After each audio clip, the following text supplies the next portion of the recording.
వచ్చినటువంటి మహానుభావుడు రామచంద్రమూర్తిగా వచ్చాడు. మనుష్యుడిగా నడిచి చూపించేశాడు. అప్పటికే 11,000 సంవత్సరాలు ఇంచుమించు పూర్తయిపోతున్నాయి. జరిగిన కథ జరిగిపోయింది. జరిగిన కథ జరిగిపోయిన తర్వాత ఇప్పుడు వచ్చాడు నారదుడు. ఇప్పుడు జరిగిపోయిన కథలో అడుగు తీసి అడుగు వేస్తే ధర్మం రామాయణంలో. అడుగు తీసి అడుగేస్తే ఎంత కథ చెప్పాలండి నారదుడు వాల్మీకి మహర్షికి? రాముడు పుట్టుక ముందు దగ్గర నుంచి చాలా కష్టపడి రాముడు ఇలా మాట్లాడాడు, రాముడు అలా మాట్లాడాడు, సీతమ్మ రాముడి దగ్గరికి ఇలా వెళ్ళింది, దశరథ మహారాజు గారి దగ్గరికి రాముడు ఇలా వెళ్ళాడు, రాముడు కౌసల్య దగ్గరికి ఇలా వెళ్ళాడు, రాముడితో ఇలా మాట్లాడాడు, ఇవన్నీ నారదుడు చెప్పాలి. నారదుడు ఎలా చెప్పగలడు? చెప్పగలడు. సర్వజ్ఞుడు, మహానుభావుడు, గురుస్వరూపం కాబట్టి చెప్పగలడు. కానీ అలా చెప్తూ వెడితే రామాయణం ఎవరు చెప్పినట్టు అవుతుంది? నారదుడు చెప్పింది వాల్మీకి రాసింది అవుతుంది. మరి వాల్మీకి రామాయణ రచన చేశారని మనం ఎలా చెప్తున్నాం? ఒకటే కారణం, సంక్షేప రామాయణమే నారదుడు చెప్పాడు. కేవలం ఒక 100 శ్లోకాల దగ్గరలో రామకథని ఒక్కసారి అలా చిన్న మాల కింద అల్లి చెప్పి వెళ్ళిపోయాడంతే. మిగిలిన రామకథ రాముడు ఎలా కదిలాడో, ఎలా అడుగేశాడో, ఎలా నడిచాడో, ఎలా మాట్లాడాడో ఇవన్నీ వాల్మీకి మహర్షికి కనపడ్డాయి. ఎప్పుడు? అయిపోయాక కదండి. రాముడు పుట్టేశాక, రాముడు మాట్లాడాక, రాముడి పెళ్ళైపోయాక, రాముడు యుద్ధం చేశాక, రాముడు అప్పుడు సీతమ్మతో అంతఃపురంలో ఇలా మాట్లాడాడని వాల్మీకి తెలిసింది. ఎలా తెలిసింది? 2 కారణాలతో తెలియాలి. రాముడు చెప్పాలి, 2 వాల్మీకి ఊహ చెయ్యాలి. రాముడు చెప్తే అన్నీ అలా ఏకాంతంలో తాను సీతమ్మతో మాట్లాడినవి కూడా చెప్తాడా? మర్యాదా పురుషోత్తముడైన వాడు. 2 ఊహ చేస్తే ఊహ నిజం కావాలని ఎక్కడుంది? అప్పుడు రామాయణం మీరు వేదోపబ్రహ్మణంగా ప్రమాణంగా ఎలా స్వీకరించి చెప్పుకుంటున్నారు ఇవాళకి? కాబట్టి ఆ రెండిటికి మధ్యలో ఏదో ఉండాలి మీరు నమ్మాలంటే కదా. ఇప్పుడు చెప్పండి, రామాయణం ఓ కొత్త కోణంలో మీరు వినవలసిన అవసరం ఉందా లేదా ప్రారంభంలోనే? కాబట్టి నారదుడు వచ్చాడు, వాల్మీకి చెప్పాడు, అంతే. వినకండి. ఎటువంటి నారదుడు వచ్చాడు, ఎటువంటి వాల్మీకి చెప్తున్నాడు, అసలు ఏ స్థితిలో ఉన్నారు ఇప్పుడు వాల్మీకి మహర్షి అంటే? సీతమ్మ తల్లి ఆయన ఆశ్రమంలో ఉంది. సీతమ్మ తల్లి ఊరట పొందడానికి కావలసిన వాతావరణం ఆశ్రమంలో ఉంది. ఆయన నిరంతరము కూడా తపస్వి అయి ఉన్నారు. తపస్వి అంటే కృచ్ఛచాంద్రాయణాది వ్రతములు చేసేటటువంటి వాడు. అంటే శుక్లపక్షంలో తిథులు పెరుగుతున్నప్పుడు ఒక్కొక్క ముద్ద పెంచుకుంటూ పెడతారు. పౌర్ణమికి పూర్తిగా భోజనం చేస్తారు. బహుళపక్షంలో ఒక్కొక్క ముద్ద తగ్గిస్తూ అమావాస్య వచ్చేటప్పటికి పూర్ణంగా ఆహారం విడిచిపెట్టేస్తారు. ఇలా విడిచిపెట్టి నిరంతరం వేదం చదువుకుంటూ వేదము చేత ప్రతిపాదింపబడిన పరమేశ్వర స్వరూపాన్ని ఇక్కడే అనుభవంలోకి తెచ్చుకునే ప్రయత్నం చేస్తారు. అహం బ్రహ్మాస్మి అంటే అది కదండి శృంగగిరి పీఠానికి మహావాక్యం, అహం బ్రహ్మాస్మి, నేనే ఈశ్వరుడను అన్న వాక్యాన్ని అనుభవపూర్వకం చేసుకోవాలి. దానికి ఈ వ్రతం అంతా కర్మాచరణం. ఇప్పుడు ఈ కర్మాచరణం అంతా చేసి తపిస్తున్న వాల్మీకి దేని కొరకు తపిస్తున్నారు? బ్రహ్మముగా తనను తాను తెలుసుకొనుట కొరకు ప్రయత్నిస్తున్నారు. ఇప్పుడు యోగ్యమైన కాలం సిద్ధించింది. యోగ్యమైన కాలం సిద్ధిస్తే ఉపదేశం చెయ్యడానికి రావలసిన వాడు ఎవరు రావాలి? గురువుగారు రావాలి. గురువుగారి కన్నా మంగళస్వరూపం లోకంలో ఉంటుందా? ఇంకుండదు. అన్నిటికన్నా మంగళస్వరూపం ఏది అంటే గురువుగారి. గురువుగారి కన్నా గొప్పవాడు, గురువుగారి కన్నా అధికుడు లోకంలో ఉండడు. నగురోరధికం నగురోరధికం నగురోరధికం ఇది శివశాసనత. గురువు కన్నా అధికుడి లోకంలో లేడు. మరి ఈశ్వరుడండి అని మీకు అనుమానం రావచ్చు. ఈశ్వరుడి కన్నా అధికుడు గురువే. ఎందువల్ల? అసలు గురువు లేకపోతే ఈశ్వరుడి యొక్క అస్తిత్వం ప్రకటనం కాదు. సరికదా? నేను మీకు ఒక మాటలో చెప్పాలంటే, శృంగగిరి పీఠాధిపత్యం వహించిన చంద్రశేఖర భారతీ స్వామి వారి దగ్గరికి ఒక వ్యక్తి వెళ్ళి అన్నాడు, నా దగ్గర 1 కన్నా ఎక్కువ మంత్రాలు ఉపదేశం పొందినవి ఉన్నాయి. నేను ఒక మంత్రానికి ధ్యాన శ్లోకం చేసి మంత్రాన్ని అనుష్ఠిస్తుంటే ఇంకో మంత్రం యొక్క ధ్యాన శ్లోకంలో స్వరూపం కనపడుతోంది, నన్ను ఏం చేయమంటారని అడిగాడు. ఆయన అన్నారు, నీకు ఉపదేశం చేసినటువంటి గురువు గారి పాదాలు నీకు కనపడుతుంటాయా? అయ్యో నాకు చాలా ఇష్టం అండి, మా గురువు గారి పాదాలు నాకు బాగా జ్ఞాపకం. ఏ మంత్రం చేసినా గురువుగారి పాదాలే చూడన్నారు. అలా ఎలా కుదురుతుందండి అన్నాడు ఆయన. ఆ ధ్యాన శ్లోకంలో రూపం కదా చూడాలి. ఏ మంత్రం చేసినా గురువుగారి పాదాలు ఎలా చూస్తాం? ఏ గురుర్ బ్రహ్మ గురుర్ విష్ణు గురుర్దేవో మహేశ్వర, గురువే బ్రహ్మ గురువే విష్ణువు గురువే మహేశ్వరుడు. ఇక గురువుగారి పాదాలే ఆ దేవతలన్నీ. కాబట్టి గురువుగారి పాదాలు చూస్తూ నువ్వు ఏ మంత్రం చెప్పినా ఆ మంత్రం సిద్ధిస్తుంది. అయినప్పుడు ఇప్పుడు గురుదర్శనమే మంగళకరమైనటువంటి దర్శనం. నారదుని యొక్క దర్శనం, నారదుని యొక్క పేరెత్తడం కన్నా గొప్పతనం ఇంకోట్లేదు. కాబట్టి ఇప్పుడు రామాయణ ప్రారంభం దేనితో ప్రారంభమైంది? గురువు గారి దర్శనంతో ప్రారంభమైంది. నారద మహర్షి దర్శనం గురువు యొక్క దర్శనం. ఎవరికి? వాల్మీకి. రామాయణాన్ని నమ్ముకున్న జాతికి ప్రతినిధి. మనకే దర్శనంతో ప్రారంభమైంది? జగద్గురు దర్శనంతో మనకి ప్రారంభమైంది. కాబట్టి ఇప్పుడు ఎవరొచ్చారు? ఆ వచ్చినటువంటి వ్యక్తి సామాన్యమైనటువంటి వ్యక్తి రాలేదు. నారదుడు ఆ వచ్చినటువంటి వారు మహానుభావుడై తపస్వాధ్యాయ నిరతం, నిరంతరము తపస్సు చేసేటటువంటి వారు. మీతో మాట మనవి చేశాను. తపస్సు అంటే ఈ వ్రతమును ఆచరిస్తూ నిత్య నైమిత్తిక కర్మలను వైక్లభ్యం లేకుండా అనుష్ఠించేటటువంటి వారు.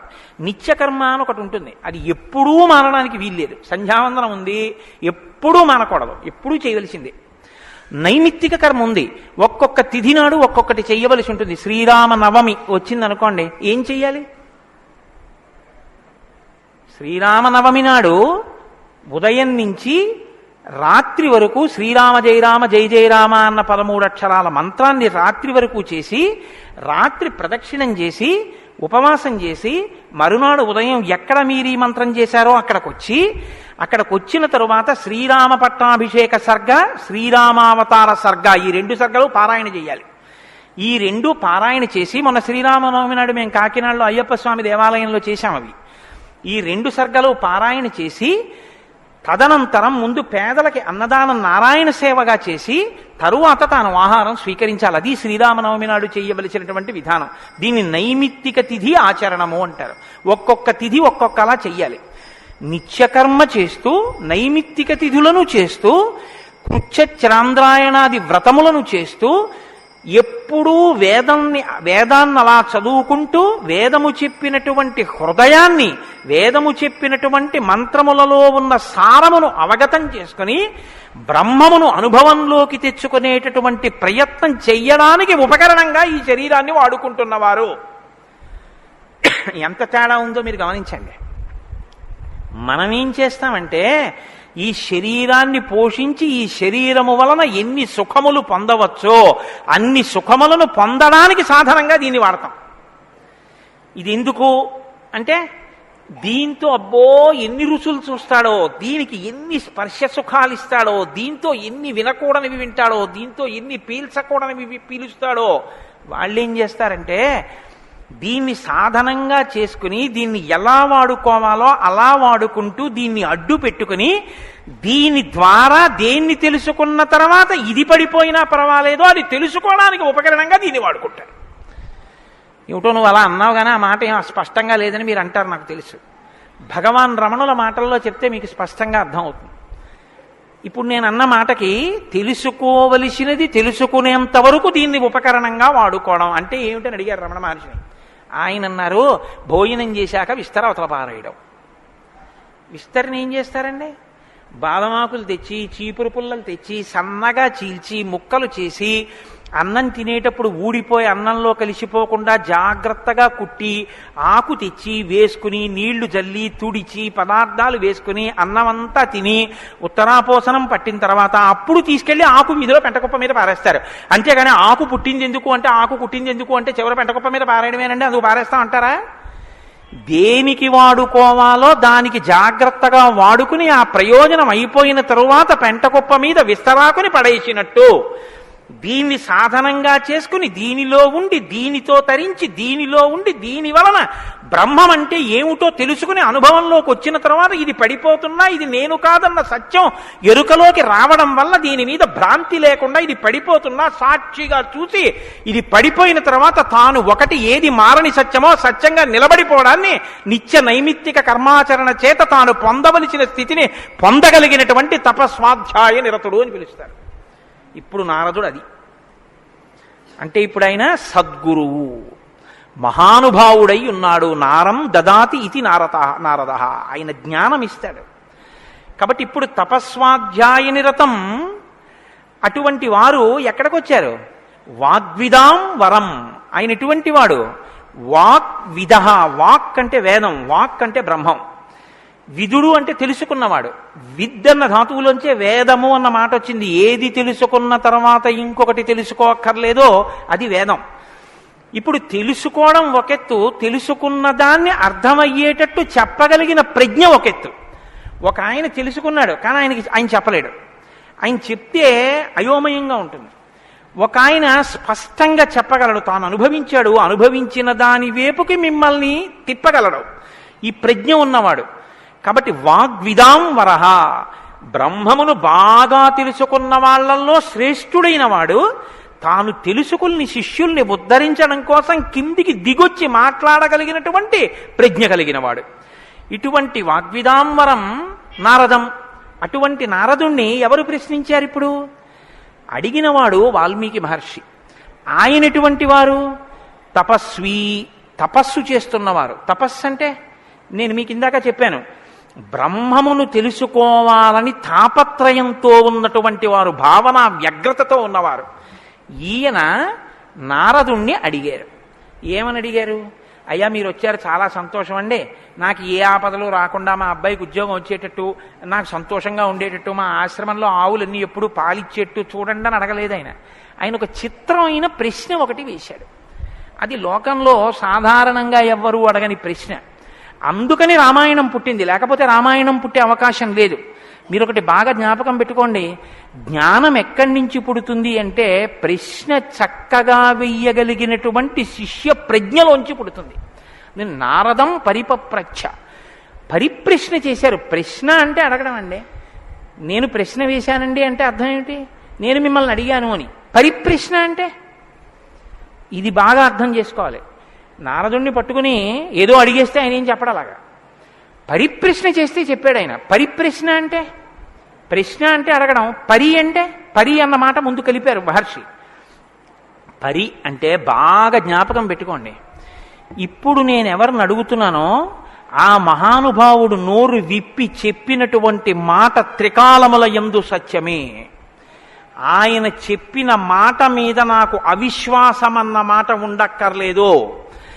ఆయన అన్నారు అంటే అది జరిగి తీరుతుందంతే. ఆయన చెప్పింది చేస్తే ఆ ఫలితం వస్తుందంతే. ఆయనటువంటి శక్తివంతుడు. ఈ నమ్మకం మీకు ఉండి అడగడం మొదలు పెడితే శ్రద్ధ, పరిప్రశ్నకి ముందేముంటుందో తెలుసా అండి? శ్రద్ధ ఉంటుంది. శ్రద్ధ లేకుండా వినయం ఎలా వస్తుందండి? మీరు నాకు చెప్పండి. ఇప్పుడు నేను ఒక ఆయన దగ్గరికి వెళ్ళి ఇలా, అయ్యా నమస్కారం అండి అని ఇలా ప్రణిపాతం చేసి నేల మీద పడి ఎంతో ఇదిగా రెండు చేతులు ఇలా చాపి, అయ్యా మీరు నాకు దయచేసి అనుగ్రహించి ఇది చెప్పాలని ఎందుకు అడుగుతాను? ఆయన శక్తివంతుడని నేను నమ్మితేను. వీడి మొహం వీడికేం వచ్చు అనుకున్నాను అనుకో, నేను నీకేం తెలిసాడో అంటాం, అంతే. పరిప్రశ్న చేస్తారేంటి?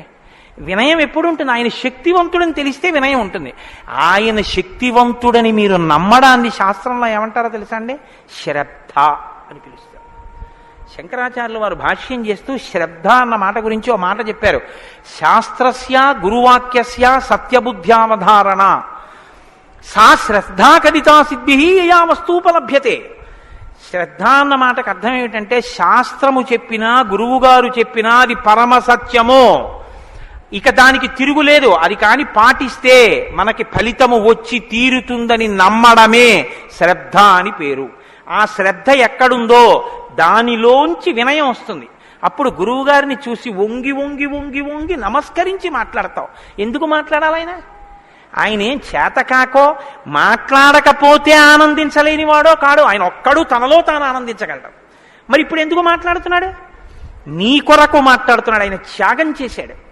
ఆయన కంఠానికి శోష కలిగింది, అంటే బాధ కలిగింది. ఆయన ఊపిరికి ఘర్షణ కలిగింది. ఆయన శరీరానికి చెమట పట్టింది. దేని కొరకు? నీ కొరకు. ఆయన నీ కొరకు మాట్లాడుతున్నాడు. ఇది గుర్తిస్తే వినయం. ఈ త్యాగానికి నేనేమి ఇవ్వగలను ఆయనకి? ఈ కృతజ్ఞతాభావంతో నువ్వు నిలబడగలిగితే, అలా నువ్వు ప్రశ్నించగలిగితే పరిప్రశ్న అంటారు. ఇప్పుడు నారదం పరిపప్రచ్ఛ ఇలా ప్రశ్న వేశాడు తప్ప ఏదో ప్రశ్న వేస్తే రామాయణం వచ్చిందని మీరు అనుకోకండి. పరిప్రశ్న చేస్తే రామాయణం వచ్చింది. ఇప్పటి వరకు నారదుడు ఏం మాట్లాడలేదు, మీరు బాగా గమనించండి. వచ్చాడంతే, లోపలికి వచ్చారు, వాల్మీకి మహర్షి చూశారు, అర్ఘ్యపాద్యాదులు ఇచ్చారు, కూర్చోబెట్టారు. ఇప్పుడు పరిప్రశ్న చేస్తున్నారు. ఏ ప్రశ్న వేస్తే అసలు రామాయణం గురించి చెప్పారు ఆయన? వాల్మీకి మహర్షి అడిగిన ప్రశ్న ఏమిటంటే ఆయన్ని, కోన్వస్మిన్ సాంప్రదం లోకే గుణవాన్ కస్య వీర్యవాన్ ధర్మజ్ఞశ్చ కృతజ్ఞశ్చ సత్యవాక్యో దృఢవ్రతః చారిత్రేణ చ కోయుక్తః సర్వభూతేషు కోహితః విద్వాన్ కః కస్సమర్థశ్చ కస్యైక ప్రియదర్శనః ఆత్మవాన్ కో జితక్రోధో ద్యుతిమాన్ కో ననసూయకః కస్య బిభ్యతి దేవాశ్చ జాతరోషస్య సంయుగే. 16 గుణములు అడిగాడు ఆయన. ఈ 16 గుణములు పరిపూర్ణముగా ఉన్నటువంటి ఒక మానవుడు ఈ లోకంలో ఈ కాలంలో నేను ఉన్న రోజుల్లోనే, నేను ఇప్పుడు శరీరంతో తిరుగుతుండగా నా మాంసనేత్రంతో చూడడానికి వీలుగా ఎక్కడైనా ఎవరైనా ఉన్నారా అని అడిగాడు. అంటే అలాంటి వారే ఉన్నారు. ఆయన భార్యయే తన ఆశ్రమంలో ఉంది. ఇది తెలుసా వాల్మీకి? తెలియదని చెప్పవలసి ఉంటుంది. మరి ఇప్పుడు ఎందుకు వచ్చింది ఈ ప్రశ్న ఆయన నోటి వెంట? అమ్మవారు వచ్చింది కాబట్టి వచ్చింది. అమ్మవారు ఎందుకు వచ్చింది? అసలు రహస్యం ఏమిటంటే, రామాయణం లోకానికి అందాలంటే సీతమ్మ యొక్క సేవాభాగ్యం వాల్మీకి లభించాలి. సీతమ్మ సేవాభాగ్యమే శారదాదేవి సేవాభాగ్యం. అది అందితే నోటి వెంట ఈ ప్రశ్న వచ్చింది. నోటి వెంట ఒక్క ప్రశ్న వస్తే యుగాలు మారిపోయినా మనుష్యుడిగా పుట్టిన ప్రతివాణ్ణి తరింపచేయగలిగిన ఒక ఆది కావ్యం ఆయన నోటి వెంట వచ్చింది. ఇది రావడానికి ముందు సీతమ్మ రావాలి. అందుకని ముందు సీతమ్మ వచ్చేసింది ఆశ్రమానికి. వచ్చి అక్కడ కూర్చుంది. ఆ రామాయణాన్ని ప్రచారం చెయ్యగలిగిన యోగ్యమైన శిష్యుల్ని కూడా సీతమ్మే వాల్మీకి ఇచ్చింది లవకుశల రూపంలో. ఇది వాల్మీకిని సీతమ్మ తరింపచేసిన తీరు మీరు జాగ్రత్తగా గమనించగలిగితే, వాల్మీకి తరించడానికి మొదటి కారణం సీతమ్మే. అందుకే ఆయన అన్నారు, నేను చెప్పిన రామాయణానికి పేరేమిటో తెలుసా? సీతాయాశ్చరితం మహత్ అన్నారు. అది సీతమ్మ చరిత్ర అన్నారు. తల్లి ఎంత గొప్ప తల్లో మీరు ఆలోచించండి. అందుకే సీతమ్మ ఒకరు, శారదమ్మ ఒకరా? కాదు, సీతమ్మే శారదమ్మ. కాబట్టే అంత జ్ఞానం వాల్మీకి ఇచ్చి ఈ ప్రశ్న వేయించింది. ఎందుకు వేయించాలి? సీతమ్మ వెళ్ళిపోతే రామావతారం వెళ్ళిపోతుంది. ఇక సీతమ్మ వెళ్ళిపోతుంది. ఆ రోజులు వచ్చేసాయి. అప్పటికి ఆ రోజు వచ్చేసింది. ఎందుకంటే ఇక అశ్వమేధయాగం చేసేస్తాడు రాముడు. అశ్వమేధయాగం చేస్తే సీతమ్మ కనపడుతుంది రాముడికి.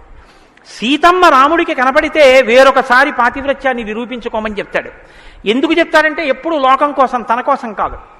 ఈ మాట అనగానే ఆవిడ అంటుంది, నా ప్రయోజనం అయిపోయిందా? నీకు భార్యగా నీ వంశాన్ని నిలబెట్టడానికి. రామకథ నరుడి కథ బాగా గుర్తుపెట్టుకోండి. రామకథ దేవుడి కథని మీకు జరిగితే మీకు ఎంత పనికొస్తుందో నేను చెప్పలేను.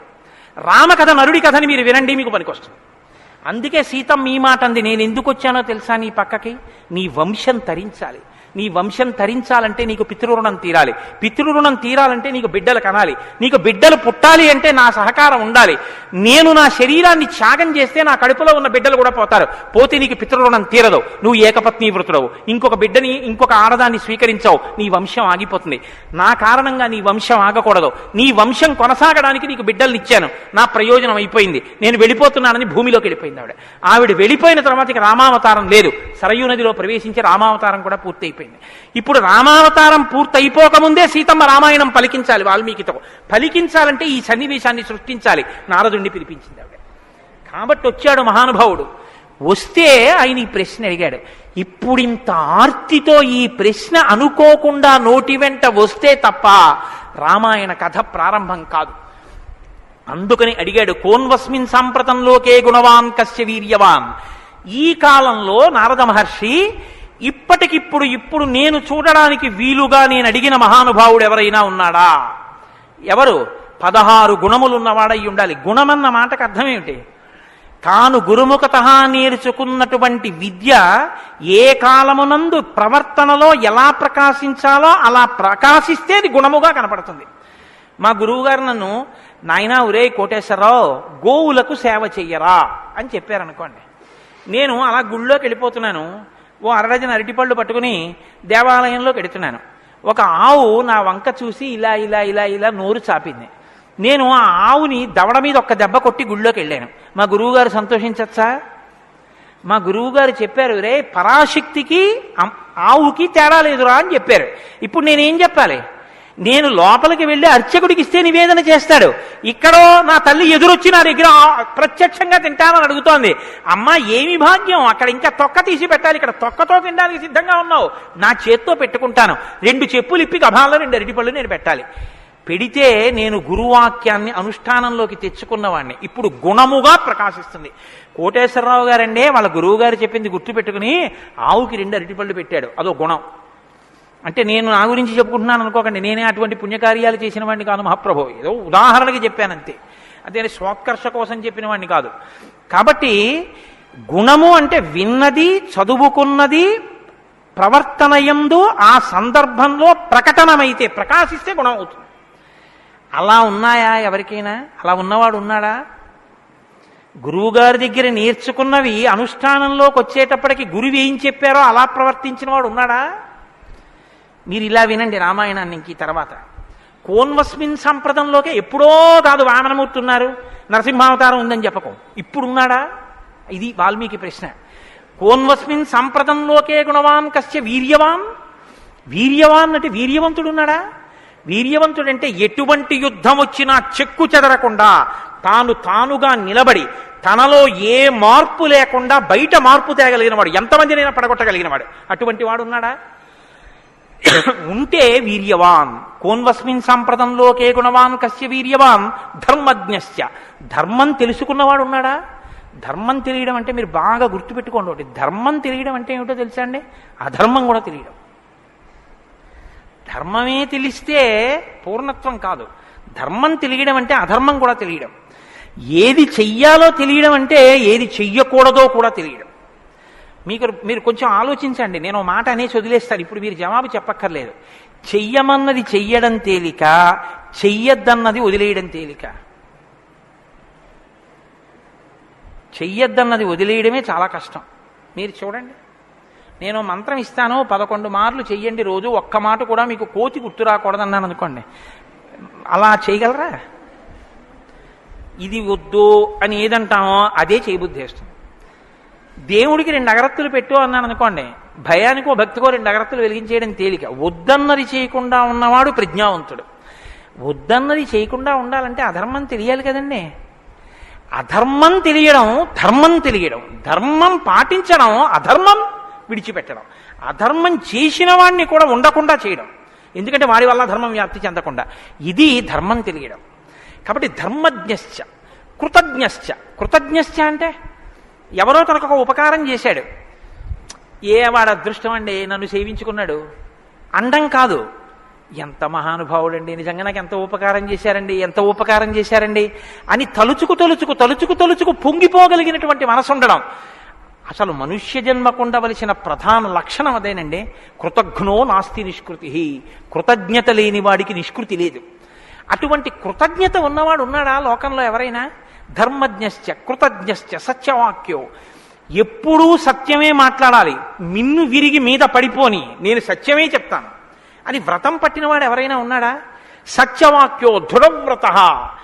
ఒక పని మొదలు పెడితే అనుకున్నాం కాదండి అది అలా అవుతుందా అందుకని వదిలేశాను లేండి ఇప్పుడు మార్చేశాను సంకల్పం అనకుండా తాను ఒక్కసారి నోటి వెంట ఇది చేస్తానని అంటే పిడుగులు పడిపోయినా ఆ పని చెయ్యగలిగినటువంటి వాడు, దాన్ని విడిచిపెట్టనటువంటి వాడు, అటువంటి పూనిక ఉన్నవాడు ఉన్నాడా? దృఢవ్రత. కాబట్టి కోన్వస్మిన్ సంప్రదంలోకే గుణవాన్ కస్య వీర్యవాన్ ధర్మజ్ఞశ్చ కృతజ్ఞశ్చ సత్యవాక్యో దృఢవ్రత చారిత్రేణ చకోయుక్తః.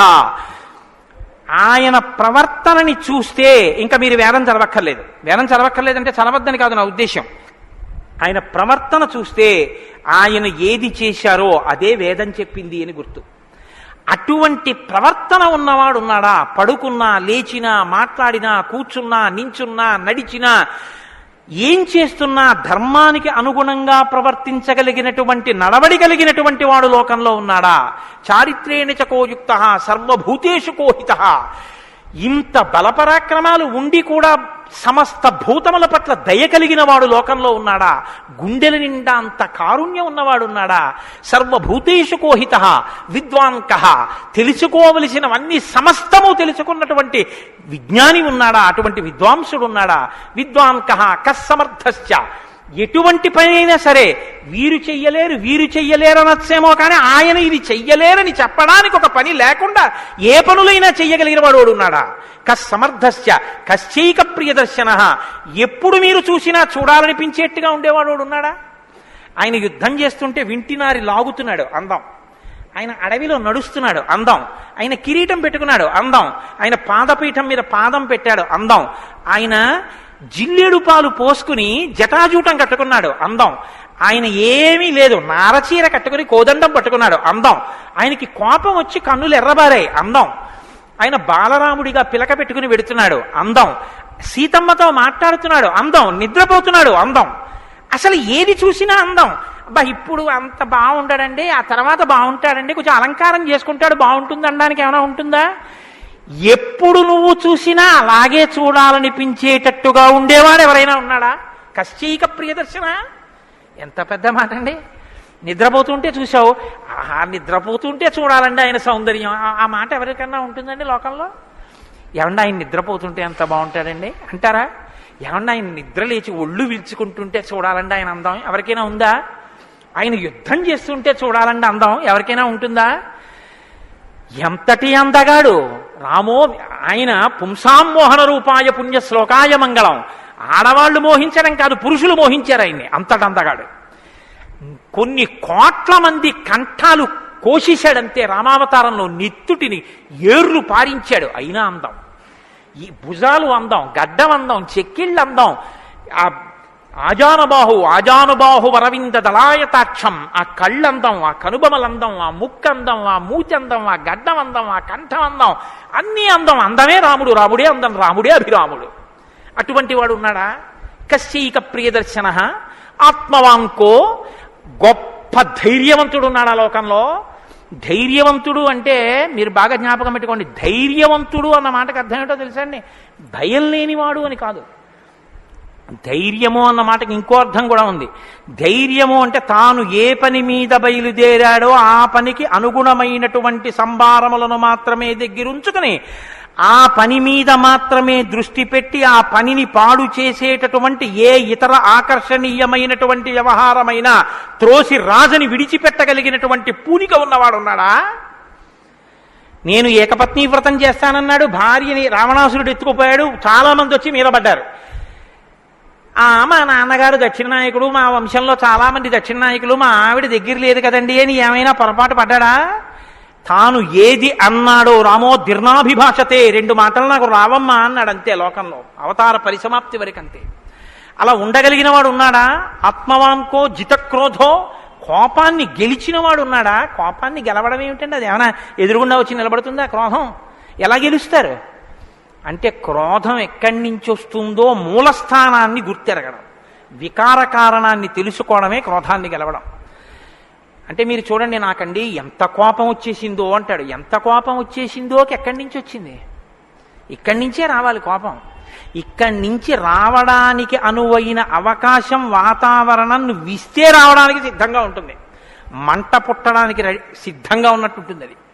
నువ్వు అది పుడితే ఎంత వికారంగా ఉంటావో, నీ ముఖం ఎలా ఉంటుందో, ఎంత జేవురించుకుని ఉంటుందో, ఎలా అరుస్తావో, నీ చేతులు ఎలా ఉంటాయో ఓసారి ఆ టైంలో వీడియో తీసి చూసుకో ఎలా ఉంటుందో. అసహ్యం వేస్తుంది మన మీద. మనకి అదేంటంటే అలా ఉన్నాననిపిస్తుంది. ఇన్ని వికారములు ఇది వస్తే వస్తున్నాయని తెలుసుకుని అది రాకుండా తొక్కి పెట్టగలిగిన వాడు ఉన్నాడా? అలా ఉంటే జితక్రోధో. అలాంటి వాడు ఉన్నాడయా లోకంలో? ఆత్మవాన్కో జితక్రోధో ద్యుతిమాన్కో. అపారమైనటువంటి కాంతి కలిగిన వాడు ఉన్నాడా? ద్యుతిమాన్కోనసూయక. అసూయని గెలిచిన వాడు ఉన్నాడా? తనకన్నా గొప్పవాడు కనపడితే ఆహాహా మహాత్ములు ఎంత గొప్ప పరిశ్రమ చేశారో, ఇంత గొప్పవాడు అయ్యాడని నమస్కారం చేసి తెలుసుకోవాలి. తనకన్నా తక్కువవాడు కనపడితే ఈశ్వరానుగ్రహంతో ఈయన వృద్ధిలోకి రావాలనగలగాలి. కిందవాణ్ణి చూసి అహంకరించకూడదు, పైవాణ్ణి చూసి అసూయ పడకూడదు. ఈ 2 ఉన్నవాడు ఉన్నాడా? ద్యుతిమాన్కోనసూయక కస్య బిభ్యతి దేవాస్య జాత రోషస్య సంయుగే. కోపం లేని వాడికి కోపం ఎలా వస్తుంది మరి? అంటే కోపం తెచ్చిపెట్టుకున్నట్టు నటిస్తాడంతే. ఎందుకు నటించాలి అంటే ఏదో పని చక్కబెట్టాలంటే కోపం వచ్చినట్టు ఒకసారి ఇలా అంటాడు. అనేటప్పటికి అమ్మ బాబు ఆయన కోపం వచ్చిందంటే హడిలిపోయి అందరూ జాగ్రత్తగా ఉంటారు. ఎవరికి కోపం వచ్చిందని అనిపిస్తే 33 కోట్ల మంది దేవతలు కూడా ఉనికిపోతారో అలా కోపాన్ని తెచ్చిపెట్టుకునేవాడే తప్ప అసలు కోపం రావడం అన్నది లేనివాడు లోకంలో ఉన్నాడా? అలాంటి వాడు ఎవడైనా ఉంటే ఎప్పుడో ఉన్నాడని చెప్పద్దు, ఇప్పుడు ఉన్నాడా? నేను చూడ్డానికి వీలుగా ఉన్నాడా? ఈ కాలంలో ఉన్నాడా? ఉంటే అటువంటి వాడి గురించి నాకు చెప్పు, నాకు వినాలనుందన్నాడు. ఇప్పుడు వస్తోంది రామాయణం. ఇప్పుడు చెప్పాలి నారదుడు. ఎవరో తెలుసా? ఆయన రాముడే. ఆయన ఇల్లాలే నీ దగ్గరుంది, ఆయన బిడ్డలే నీ దగ్గర ఉన్నారు. వాల్మీకి మహర్షి ఆయనే అయోధ్యాధిపతి, ఆయనే రామచంద్ర ప్రభువు అని చెప్తే వాల్మీకి పొంగిపోవాలి కదండి. రామాయణ ఆవిర్భావం జరుగుతోందన్నమాట. ఇవాళ రామాయణం పుడుతోంది. ఆ సన్నివేశంలో ఉన్నాం మనం. ఇప్పుడు ఈ